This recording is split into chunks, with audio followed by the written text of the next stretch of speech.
soloing over chord changes, which is what we're going to talk about here, can be it can be done, approached many different ways.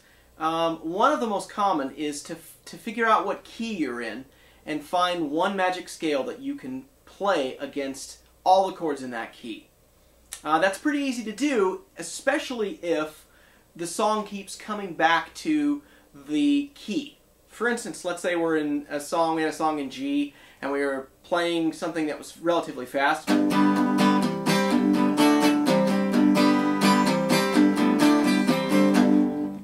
Well, you predominantly hear the G. It starts with G, some chords, G, some chords, G.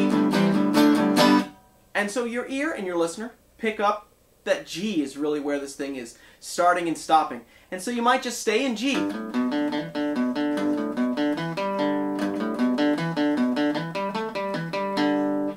That kind of thing. Or, now that you have this movable form of the scale, let's say you started your G up here. So forth and so on. Okay, seems easy enough, right? Well, all you have to do is keep an ear out for where your chord tones and where your non-chord tones are. If a note sounds like it needs to be resolved, resolve it. And remember that will change depending on what the chord is on, which chord you're on. In other words, if G is predominantly the notes in G, and we're calling G major pentatonic G major essentially, when you're sitting on C, for instance, you may not have as many chord tones as you had for G. In fact, you won't. Likewise, if you went through the D or A minor or any other number of chords in the key. Now, one thing about keys, I don't want us to get too far into discussing keys in general, but a simple way of thinking about it is which of the chords is the one that you can say thank you, good night on? Like,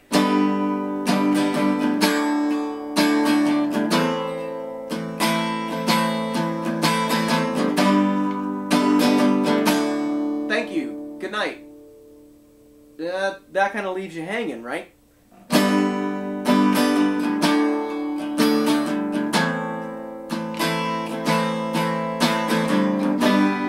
Thank you, good night.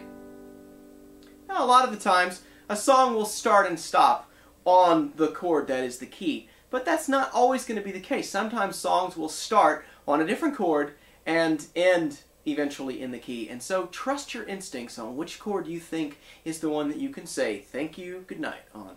And that will be your key. Okay, so on the one hand, we have find one magic scale and solo like mad. And that's an interesting thing, actually, because if the chord changes are moving pretty fast and you're just playing in one scale, the relationship of those notes changes with every single chord that's being played in the background. So the background is changing continuously. What's happening up front is staying the same, but it sounds epic because the relationship of those notes to those chords in the background changes with every single time the chord changes. And so you may find that finding one scale and soloing over all the chord changes is the best option, and many times that will be the best option. On the other end of the spectrum is soloing to each and every chord. Now that may seem like, well, what? That's just crazy. Why would you do that? Well, what if it's a really slow song?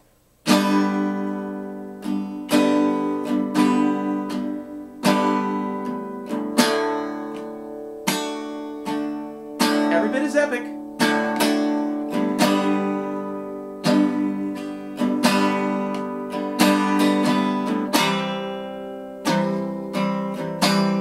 Okay, so you get the idea. Every single chord could be considered its sort of own universe. And there's so much time spent on every chord, you have to almost change scales because your listener's going to sort of forget where the key is. You may even forget where the key is if the chord progression's moving through enough chords and enough of a slow tempo that every single chord seems like its own universe.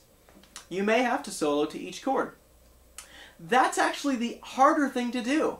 Because can you imagine trying to solo and change your scale with every single chord over really fast chord changes? Yeah, it's pretty hard.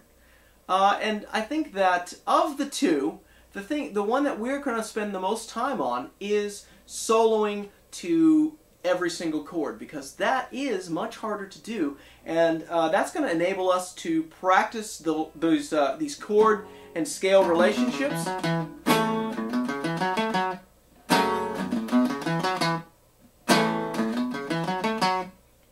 And somewhere in the middle will be probably what you use. You might find solo mostly in one scale, and then when you hit a certain set of chord changes, you solo with those chord changes. I mean, you're going to mix all of this stuff up. That's ideally what we're going to take away from this, is you have so many options as a soloist, and you want to sort of know what they all are, because they'll have different applications depending on the situation.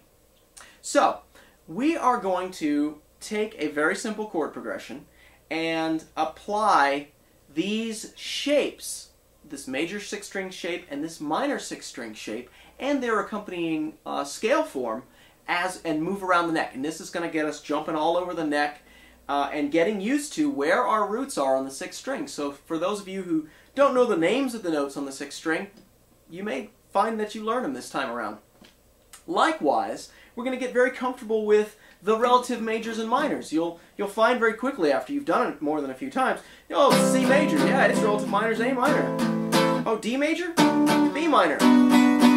That's going to be very, very useful in figuring out chord progressions, figuring out keys, and figuring out how to solo over a set of chord changes. Looking through a set of chord changes at one glance, you may think, there's too many chords, how will I ever keep up with this? Then find out, oh, well, hey, they're just relative majors and minors, so there's really only 3 positions. And that's what we're going to look at.